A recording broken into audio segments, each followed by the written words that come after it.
All right, I'm going to give you guys a very brief introduction to the units of measurement. First thing we need to be familiar with is something called the SI units. That stands for the International System of Measurement. Why the letters are backwards? It's because it's in French. Basically, it is the metric system.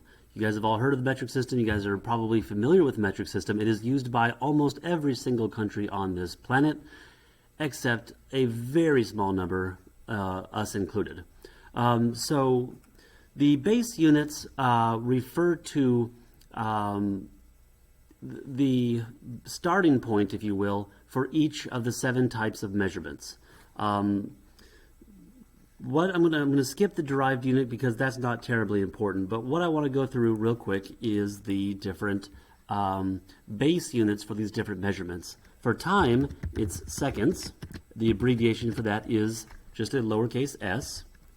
For length, it's meters, lowercase m. Mass is going to be grams, lowercase g.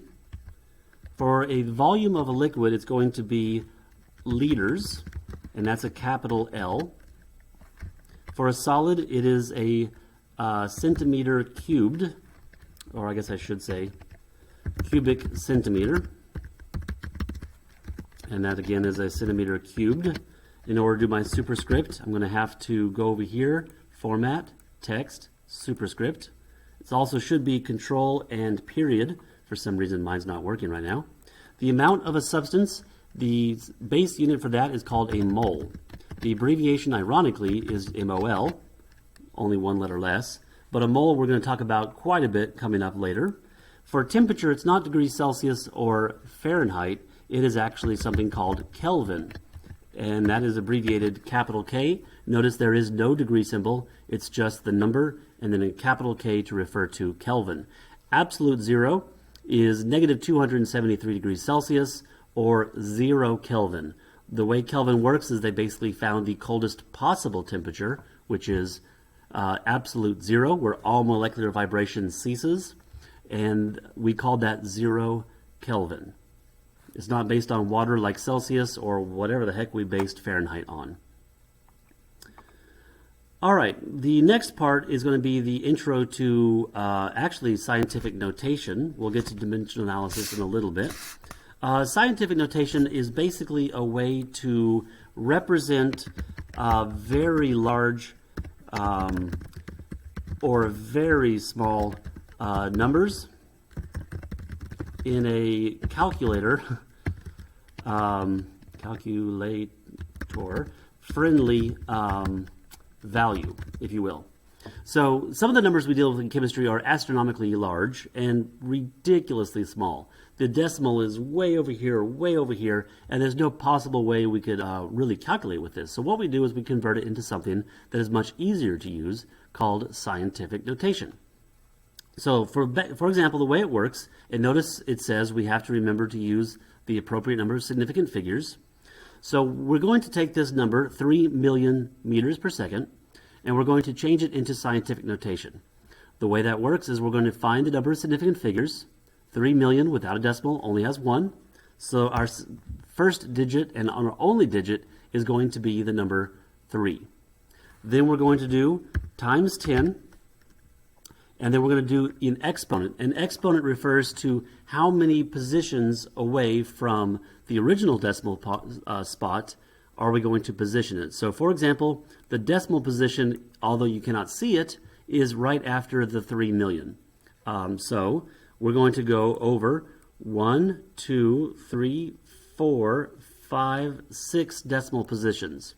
The number is greater than 1, so it's going to be to the positive 6. And again, unfortunately, my shortcut is not working, so I have to go to Format, Text, and Superscript. So 3 times 10 to the 6th is the exact same thing as 3 million. There is no difference. It's just a different way of showing a number. 3 times 10 to the 6th, you could put in your calculator. 6 million, for most calculators, often doesn't even fit. All right, this number right here is really small. It's way less than 1, which tells me that the exponent is going to be a negative value. So we're going to find the number of significant figures. Zeros at the front of the number are never significant. Those are not. So we have 1 and 2. That means we're going to have 2 digits within this number, and it's going to be 1.2. Now the reason is because we're always going to move the decimal to be one position after the first non-zero.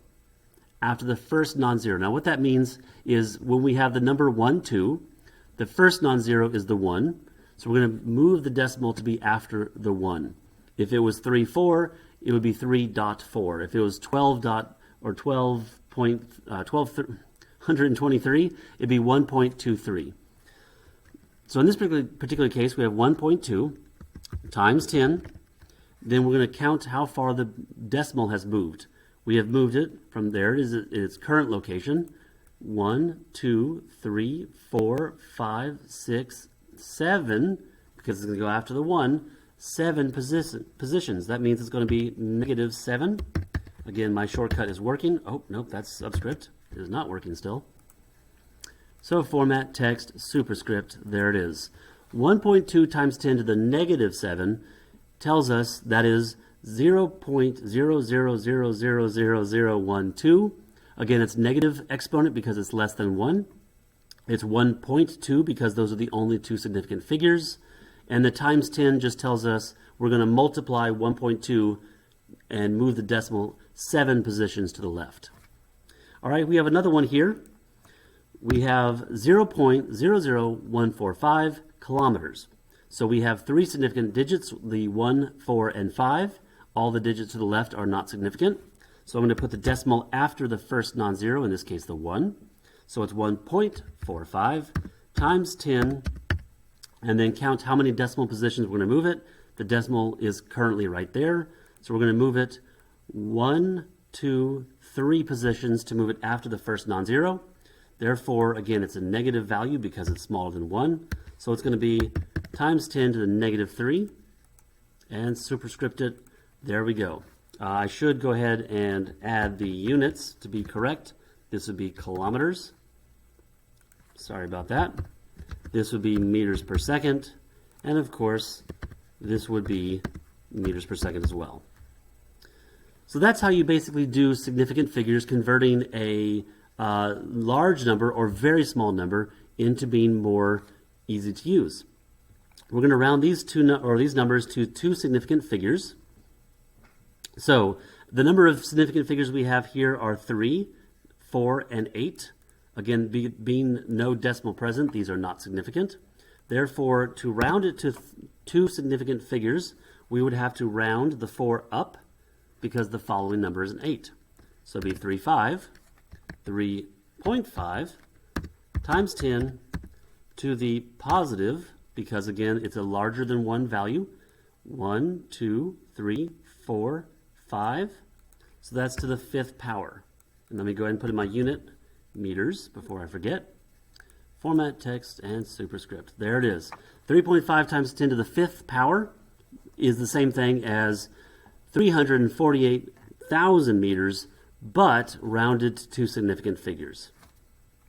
All right, another example here is we have 0.000023478 liters, which is a volume. The number of significant figures right here turns out to be 5, but we only need 2. So we're going to round those significant digits to be 2, 3. The 4, which is the next digit, is less than 5. Therefore, we're going to leave it as 2, 4. All right, so that's going to be 2.3. We're going to move the decimal after the first non-zero, times 10. Again, 1, 2, 3, 4 positions, less than 1, so it's a negative. Negative, and then, of course, my unit. I'm going to superscript this to make it correct. There you go. So that is the same value, 2.3 times 10 to the -4 liters. Notice again, every single time we have one number to the left of the decimal.